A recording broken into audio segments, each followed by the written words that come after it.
So guys, for the first method, once you're on Steam, you want to click on Steam in the top left, and then you want to select check for Steam client updates. See if that works for you. And now for the second method, you just want to try simply restarting Steam. So in the bottom right of your taskbar, you want to click on the arrow, then you want to find Steam, you want to right click on it, and then click on exit Steam. Now once Steam closes out, you just want to open it back up again, see if that works for you. For the next method, you want to find the game that you're having a problem with, you want to right click on it, and then click on properties, and then click on installed files, and then click on verify integrity of game files. Wait for this to load, see if that works for you.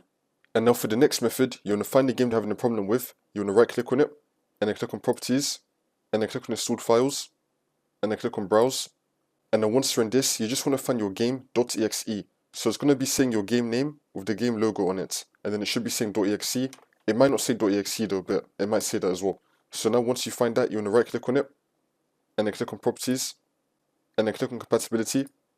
You want to select run this program in compatibility mode and disable full screen optimizations. Tick both of these and then click on OK. See if that works for you. And now for the next method, you want to click on Steam in the top left and then click on settings. And then once you're on this, you want to click on downloads. And now you want to select clear cache. And then you want to click on confirm. It's then going to sign you out of Steam. You just want to log back in again. See if that works for you. And now for the last method, you just want to right click on your game and then click on manage and then click on uninstall. And then you just want to reinstall it again. Hopefully one of these methods would have fixed your problem.